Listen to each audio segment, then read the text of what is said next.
Hello students, welcome back. Welcome back to our YouTube channel. After a long time, I'm going to upload the videos again, starting with Standard 6 Geography book, chapter number 2, that is Landforms of the Earth. It comes in the unit Landforms. In this chapter particularly, we are going to read about landforms of the Earth, processes which are responsible for the formation of landforms, endogenic forces and exogenic forces, mountains, plateaus, and the other water bodies. So, without wasting much time, let's get started. First of all, we are going to start about that is landforms of the earth. The hard crust of the earth on which we live is known as the lithosphere. The lithosphere is not a plain surface, but it has a number of ups and downs. All these ups and downs form different types of landforms on the earth. To learn about these landforms in a systematic manner, the surface of the earth can be divided into three orders. As you can look at the screen, the surface of the earth can be divided into three orders, and these three orders are given below. In the first order of relief features comes continents and ocean basins. In the second order of relief features come mountains, plateaus, plains, etc. And in the third order of relief feature comes mountain peaks, hills, valleys, etc. Now these three orders of relief features are found on the lithosphere. In this chapter, we will discuss about the second and third form of relief features. You remember, all of these relief features are collectively known as landforms. A number of processes are responsible for the formation of various landforms. Now we will see what are the processes which are responsible for the different types of formations of landforms. Now, you remember, as we have already discussed that what are landforms, so all such features are collectively known as landforms. Now, we will discuss about two types of forces. First one is endogenic forces and the second one is exogenic forces. So, these are the two forces which are responsible for the formation of landforms. In endogenic forces, students, you remember, first of all, you understand what is endogenic forces. So the forces coming from within the earth. Okay. And when we talk about exogenic forces, so the forces which which derive their strength from the earth's exterior or originate within the earth's atmosphere. Okay. Now in endogenic forces, we will discuss about folding and faulting. And in exogenic forces, we'll discuss about various types of erosional agents. Now what are erosional agents? So that can be river also, ice, wind.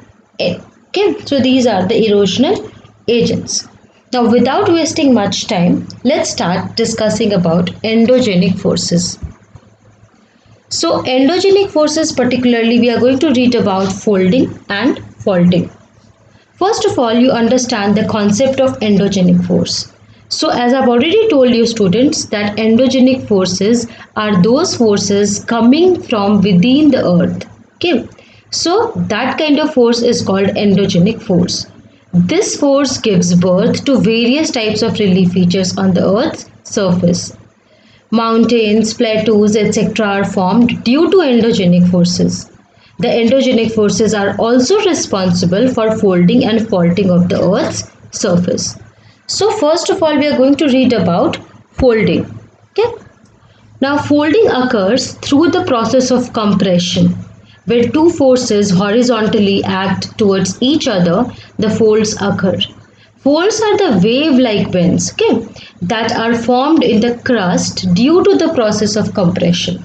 In a fold, some parts are bent up while others are bent down.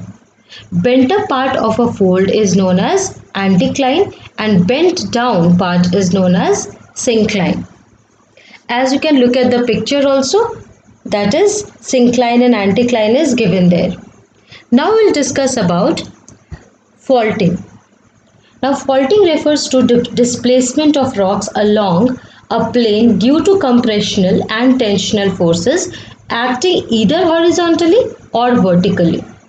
Now, faulting is responsible for the origin of block mountains and rift valleys. Now, some examples are there.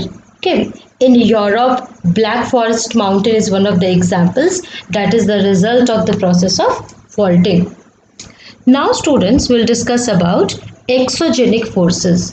So, you remember exogenic forces are those forces which derive their strength from the Earth's exterior or originate within the Earth's atmosphere, are known as exogenic forces. Now, weathering, mass wasting, erosion, deposition are the main exogenic processes. The elements of nature capable of carrying out these exogenic processes are wind, water, waves, etc. So students, in this module, in this video particularly, we have discussed first about the three orders: first order, second order and third order. In this chapter we have discussed that in this chapter we'll be reading about second and third order. Then we discussed about the forces which are responsible for the formation of landforms. So which were those forces? Endogenic and exogenic. In endogenic forces we read about folding and faulting, and in exogenic forces we read about the different erosional agents like river, ice, wind, etc.